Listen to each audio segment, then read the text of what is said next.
Riley Keough and Sam Claflin's transformation into Daisy Jones and the Six, how they went from actors without musical training to genuine 70 Seconds rockers. Riley Keough believed that she was destined to play the lead role in Daisy Jones and the Six from the minute she first learned about the film, about the best-selling novel by Taylor Jenkins Reid, which charts the growth and dissolution of a 1970s rock band, and its adaptation by Prime Video. She tells Variety, "I just knew I was going to be Daisy. It was quite peculiar, and the anxiety started to grow." Keough claims she had no prior professional singing experience going into the competition, despite having music in her blood as the granddaughter of Elvis Presley and the daughter of the late Lisa Marie Presley. As you hear her sing the first note in the first episode, with her voice velvety but jagged, it nearly seems unreal. As Daisy, a Stevie Nicks-inspired singer-songwriter who falls in love with her bandmate Billy Dunn, Keough admits, "I was really like, I don't know if I can do it." Early on, I believe there were discussions about things like, can they sing it? What will happen if they can't? But Daisy Jones, which is supported by Reese Witherspoon's Hello Sunshine,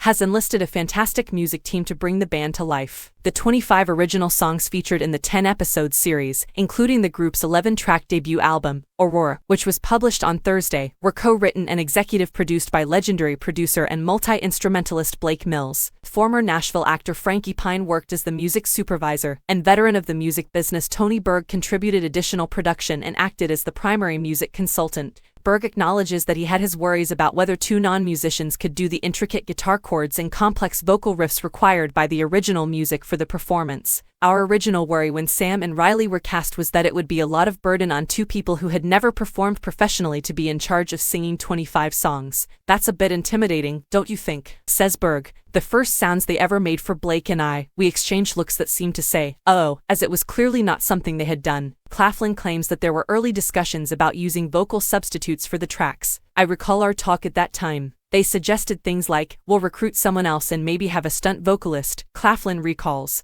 "What does that mean? I was thinking, that was just what I needed to wake up. Fuck that, I thought." Likewise, Keough. Enter Pine, who oversaw a rigorous 3-month band camp where the actors learnt to sing and play the original song. Pine also collaborated with a few other musical teachers. The COVID-19 shutdowns in the spring of 2020 necessitated a relocation to Zoom for their rehearsals, interrupting their training. They had an unplanned year and a half to refine their skill as a result of the production delay, before shooting started in September 2021. "The fact that we experienced a delay, in all honesty, was one of the nicest things that has ever happened to this production," according to Claflin. "That implied that we could all catch up and reach consensus. The actors had to communicate and play like a real band would, which called for not only strong musical abilities, because they spend so much time together, bands are able to predict what each member will do," according to Pine. "We wanted that experience for our actors so that doing those performances was almost second nature to them and then all they would have to worry about was the acting aspect," said the producer. Pine claims that no specific band served as inspiration for the band's performance approach,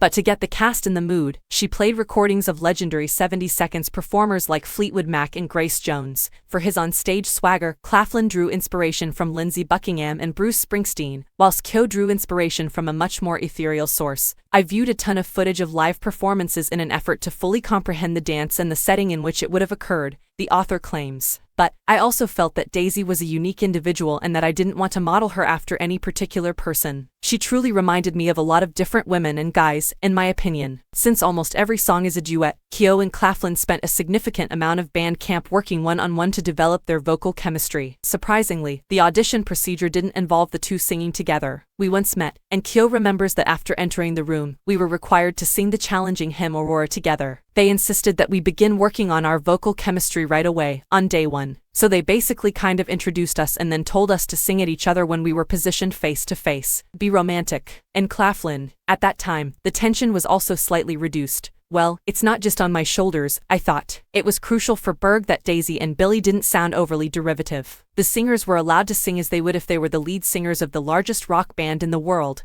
he explains, in an effort to bring out their true voices. And to their credit, Riley and Sam took action. The music for the event was composed by Mills and Berg, and it easily blends elements of classic rock with a contemporary vibe. For creator, co-showrunner, and executive producer Scott Neustadter, this was a crucial balance to strike. He was drawn to the pair because they shared his belief that the soundtrack shouldn't sound like a fake Fleetwood Mac album. "It didn't have to sound like a lost recording of that instant," he claims. "That didn't sound like a parody or a phony version of that, it was its own thing that you could believe was being played on the radio at the time." the group decided to write the songs totally from scratch in order to offer the music even more originality by foregoing the usage of the lyrics from Jenkins Reid's novel. According to Berg, I believe what everyone felt was let's capture the essence of what that era was without being too imitational or too limited, so it would fit Blake's requirements for songwriting while delivering what the show needed.